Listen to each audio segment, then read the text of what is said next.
Om Sahana Vavatu Sahano Punaktu Sahaviryam Karavavahe Tejasvinavadidamastu Ma Vitvishavahe. Om Shanti Shanti Shanti Hari Om. Namaste and welcome to the show. I'm your host, Alexandra Savitri Amba, director of the Vedic Healing Center and the American Reiki Academy. I'm a Reiki master, Vedic healing master, feng shui teacher, and spiritual life coach. I've taught spiritual self-development for more than 30 years, led pilgrimages to India, and studied with Indian spiritual gurus for the past 25 years. In this show, we cover topics related to metaphysics, Reiki, Vedic healing, feng shui, yoga, and spiritual growth. The aim of these shows is to help you create a successful spiritual practice that enhances your life, bringing you happiness, well-being, peace, and productivity so that you may become the best version of you. Welcome to today's episode, which is entitled Chant and Become Happy. So today I am going to explore in greater detail the practice of chanting. As you know, in these shows, I've been talking about Reiki, Vedic healing, meditation, and chanting I've spoken about a couple of times. These topics are all very deep and endless, really. So I will be exploring them in all their intricacies and beauty as we keep moving forward with this podcast.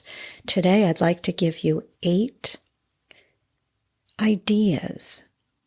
They are 8 tips about chanting that may help you. So before we start out, I wanted to pose the question to you. Do you sometimes feel the world is crazy? By that I mean the world is fraught with struggle and problems. And does it sometimes feel like these are getting more pronounced? I want to tell you that you are not imagining these things. In fact, every day it is true the world gets more challenging on some levels, and there's actually a reason for that. We are living in an age that was predicted in the Indian spiritual texts. This age is called the Kali Yuga. So Yuga means an age, a period of time. And the Kali Yuga is a time of struggle, strife, of people straying from right action, from kindness, love, cooperation, and ultimately from spiritual values. The Kali Yuga began more than 5,000 years ago and still has more than 400,000 years left. So there's no escaping it for all of us who are alive at this time. But there is a way to navigate through this time. And the only way, in fact, to navigate through this time and become victorious, become successful, become content is by embracing the spiritual path. One of the techniques specifically recommended at this time to help us move through the drama on the earth is the chanting of sacred sound or mantras.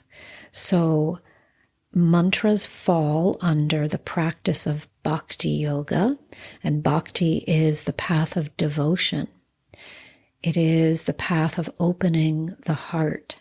And it is said that Bhakti Yoga is the easiest and quickest way to enlightenment, which is quite fascinating. So here are some ideas today to help you with your chanting, and chanting falls under, it's one of the practices of Bhakti Yoga.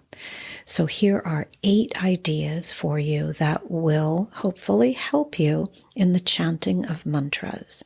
The first thing I'd like to suggest is that you select a mantra that ideally has been passed down to you through a lineage.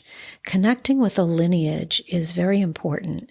It ensures that you learn the mantra correctly and fully. And also it is through the Vedic initiation into the mantra that you align with teachers who then take you on as a student to guide and watch over you. Their supervision is magical and tangible. You can feel it.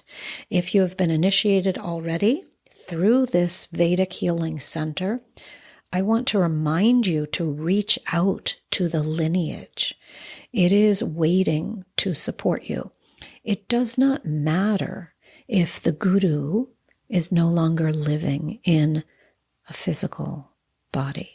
On some level, it doesn't matter. Of course, we need and we crave and we benefit from the connection of the guru when that guru is alive in a body. But what I'm trying to say is if the guru has already passed on, that connection still exists, and you, as a practitioner, are expected to understand and appreciate and honor that connection and really know that that never goes away. So please reach out if you have been in the presence of our patron of the Vedic Healing Center, Guruji, and if you have met him on one of our many pilgrimages to India. Even if you haven't met him personally, if you were initiated, then you are connected still. And we have introduced you to Guruji in our classes and in the Vedic healing events that we have held. So undoubtedly you will be familiar with his picture and what he represented. So ideally, select a mantra that has been passed down to you through a lineage. The second idea I would like to suggest is to chant your mantra at the prescribed times according to what energies you are working with. So in one sense, any time is the right time to chant. However, many mantras work with different times of the day for distinct reasons. So as practitioners, we pay attention to the time of the day, the energies that go with the different timings of the day, and the rules or guidelines, of course, that our guru or teacher has given to us. We've talked about before in these podcasts the notion of the flow of energy during the day being different morning, afternoon, evening. So we honor those times and we align our energies with those times so that we can work in conjunction with nature and the natural flow of energies around us. The third idea I'd like to give you today about chanting is to chant with feeling. So a mantra chanted haphazardly without giving much attention to the meaning is only operating in your energy field at a mere fraction of its power.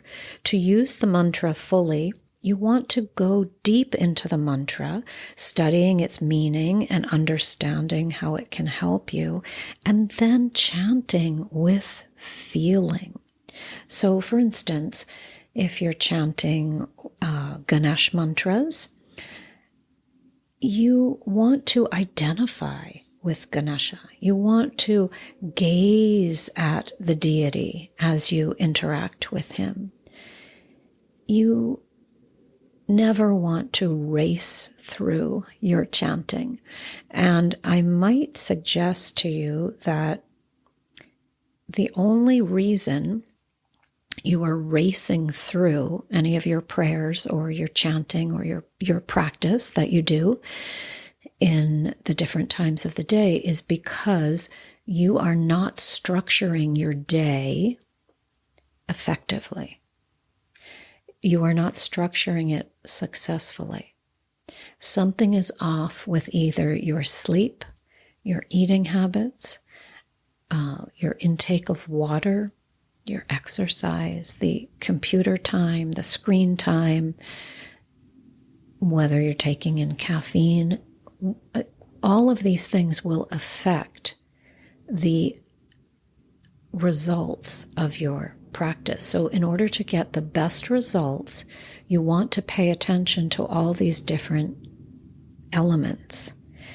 And so when you chant with feeling, it's going to partly be because you have allotted enough time to devote to your practice. And this involves going to bed early, eating at an earlier hour. According to Ayurveda, you want to consume your dinner by around 5, 6 o'clock, and then wind down in the evening.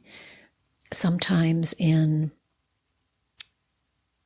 Western countries, and I don't know how it is in Eastern countries because I don't live there, but I know in the West, many people go to the gym and work out after their work day. So this goes counterintuitive to Ayurveda.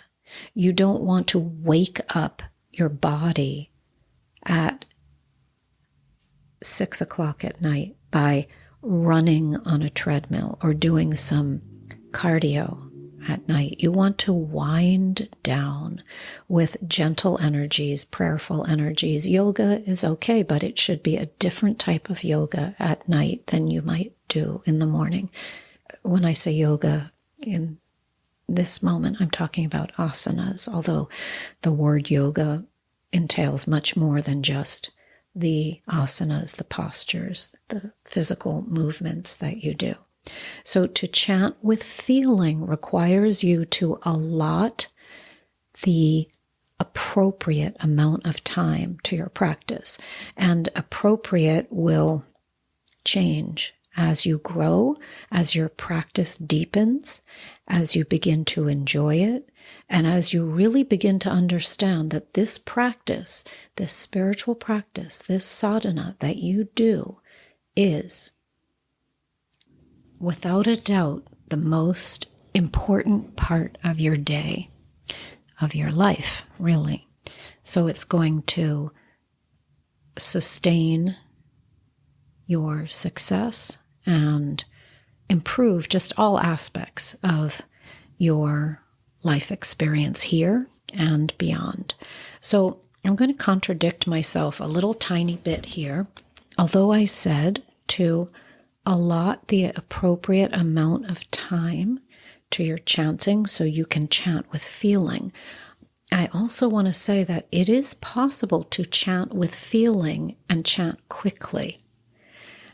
The important thing is the intention behind the chanting. And sometimes we have lots of chants we're trying to get through, and we've allotted enough time. But there is value also in chanting quickly.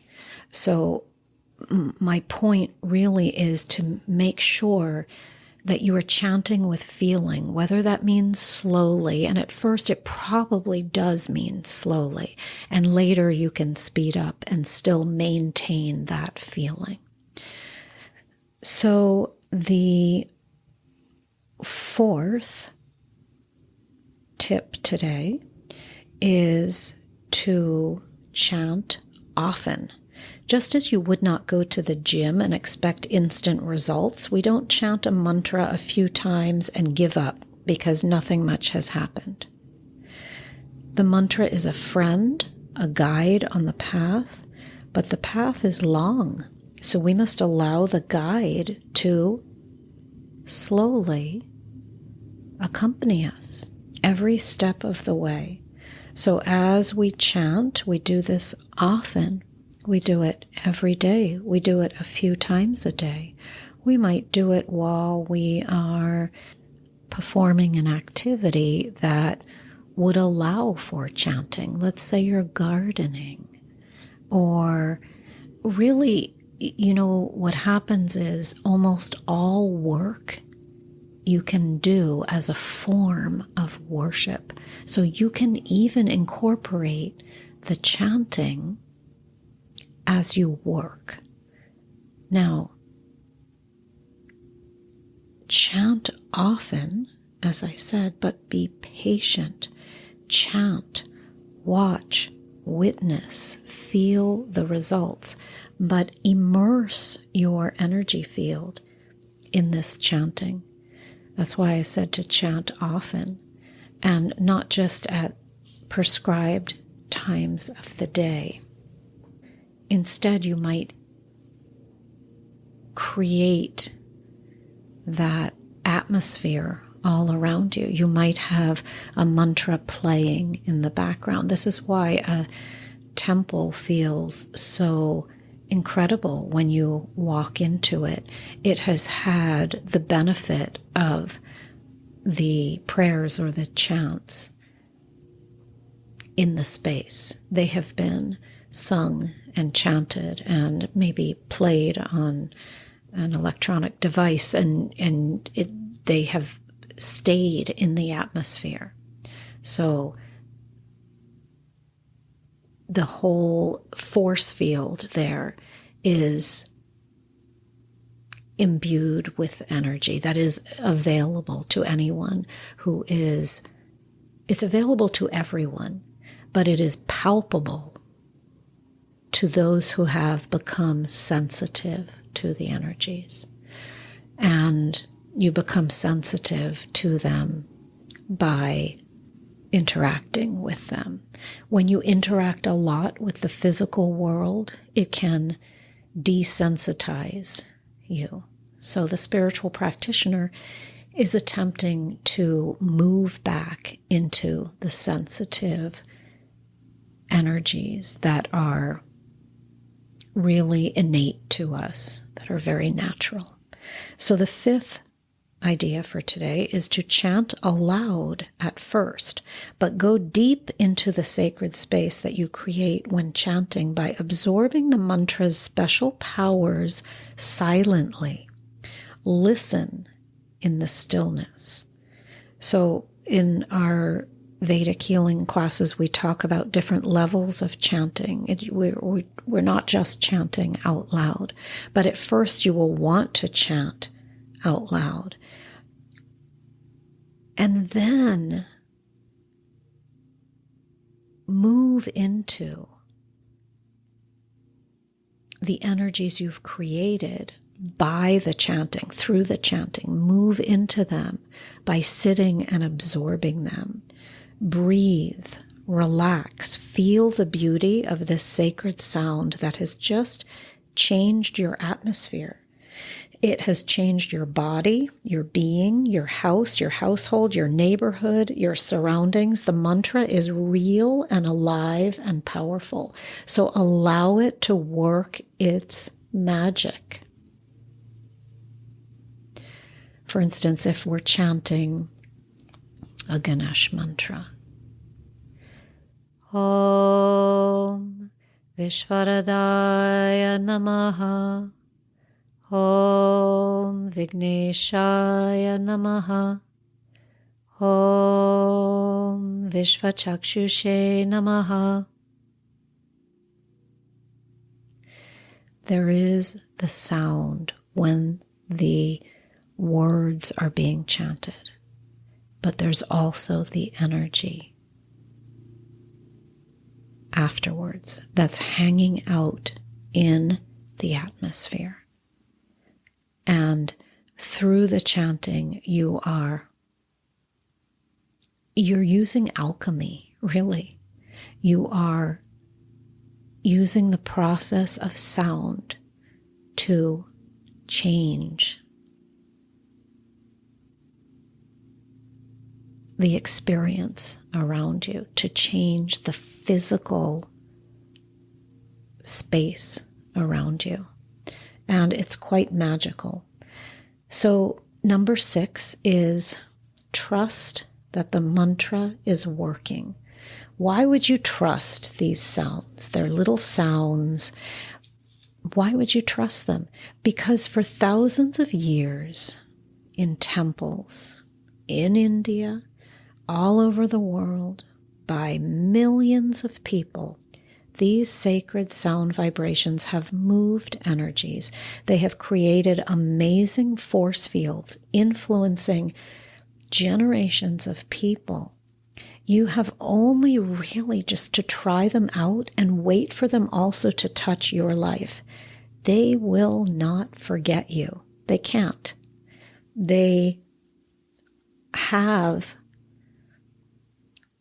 the special power to transform the practitioner who embraces them, and then the space around the practitioner, the people around the practitioner, the atmosphere, the world. So it is said in India, even if a mantra falls upon your ears, you derive benefit. So at some point, this is number 7, at some point, expect bliss. Yes, real bliss. It is totally attainable and available to you. Bliss is one direct result of chanting, and anyone can achieve it with dedication and patience. And really the question becomes, why shouldn't you live in bliss? Any other choice is not very fun. The world is hard enough, so why not choose bliss? And the title of this podcast was Chant and Become Happy. Chant and become blissful. It's beyond happiness. Blissful. The 8th idea is to give thanks. Always we end by giving thanks. When you're chanting, you do your practice, and before closing and moving away from the space where you have generated this energy and interacted with this energy, because it's always an interaction. It's a give and take back and forth. The last part of that is to give thanks. Even if life doesn't feel so wonderful, even if there's turmoil or upset around us, we still give thanks. In gratitude, we open space for the divine to work with us. No matter what, we are grateful. We accept all as being perfect, whole, and complete, no matter what is happening. I have said this before in classes and maybe in this podcast. Guruji used to say, the highest yoga is a life lived in surrender. And then he would say, surrender everything to the divine. Complete surrender to the divine. This means an extraordinary amount of trust that all is well, no matter what. So I want to conclude by saying mantras are such special gifts in our lives. If you are listening to this and ready to progress as a healer or a spiritual practitioner on a deep level, then these Sanskrit mantras may be just the thing calling to you. They will not disappoint you. They will not fail you. And surely at some point they will amaze you. I am speaking from personal experience, and these mantras are extremely transformational in many, many ways. So I cannot stress enough to someone listening to this who would like to accelerate on their path, that this act of chanting will indeed help you become happy. And beyond that, will help you touch bliss, real bliss, where every day you wake up and you enjoy the experience of being here, and you understand that your spiritual practice is the key factor to manifesting everything you desire and more. It is the most glorious experience you will have while on this earth. I hope this podcast has been helpful to you. If you would like to progress on your path with Reiki, Vedic healing, mantras, meditation, feng shui, please reach out. These techniques change our internal beings so that our outer circumstances unfold more easily. As we've said before, challenges and problems exist always in this material world, but suffering can cease to exist. And this is where the spiritual practice comes in. So please reach out to me for any questions, concerns, comments. I am more than happy to assist. The website again is reikiacademy.org, REIKI academy.org, and there you will find information about Reiki, Vedic healing, feng shui, and spiritual life coaching. And again, the Vedic healing has to do with, it's a comprehensive program, so it has to do with meditation, mantras, pranayama, visualization, rituals, many things in the Vedic spiritual tradition that were passed down to us through our Guruji. Thank you for listening, and have a beautiful day. Om Asatoma Sadgamaya Tamasoma Jyotirgamaya Mrityurma Amritam Gamaya. Om Shanti Shanti Shanti. Hari Om. Om Sai Ram, Jai Guruji, Om Amriteshwariye Namaha, Hare Krishna, Om Namah Shivaya.